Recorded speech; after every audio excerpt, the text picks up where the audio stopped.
भोजशाला में सरस्वती पूजा और दिग्विजय सिंह के बयान को लेकर भोपाल से विधायक रामेश्वर शर्मा की प्रतिक्रिया सामने आई।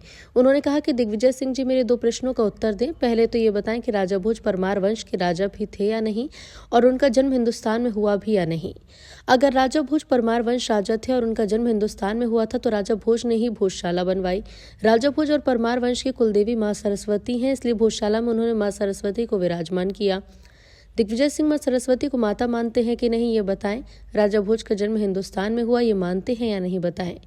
अगर दिग्विजय सिंह मानते हैं कि राजा भोज थे, परमार वंश था, उनकी कुलदेवी मां सरस्वती थी, तो फिर भोजशाला में सरस्वती पूजा पर आपत्ति क्यों?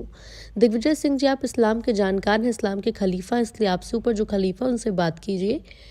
ज्ञान प्राप्त करना हम सबकी जरूरत है और ज्ञान की देवी माँ सरस्वती वो बिना भेदभाव के सबको ज्ञान देती हैं, इसलिए यदि ज्ञान की देवी की सब मिलकर आराधना करें तो परेशानी क्या है?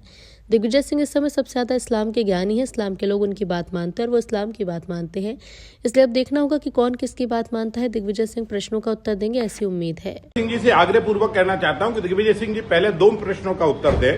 पहले तो ये माने कि बताएं कि वो राजा भोज परमार वंश में हुए कि नहीं हुए।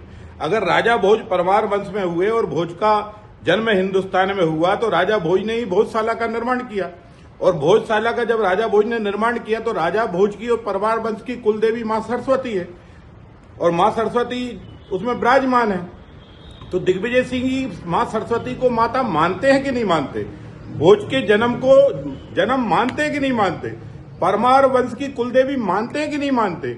और जब अगर राजा भोज को भोज मानते हैं और परमार वंश को मानते हैं, परमार वंश की कुलदेवी मां सरस्वती को मानते हैं, तो दिग्विजय सिंह जी पूजा आपत्ति क्यों? और इसलिए आप इस्लाम के खलीफा हैं, इस्लाम के जानकार हैं, और इस्लाम के जो आपसे ऊपर के खलीफा हैं उनसे सद्भावना की बात करिए और कहिए कि हम सबकी जरूरत है ज्ञान, और ज्ञान की देवी है मां सरस्वती। वो सबको देती है, हिंदू को भी, मुसलमान को भी, जो मांगे सबको ज्ञान देती है, और इसलिए इस ज्ञान की देवी की सब मिलकर अगर पूजा आराधना करें तो क्या परेशानी, क्या आपत्ति?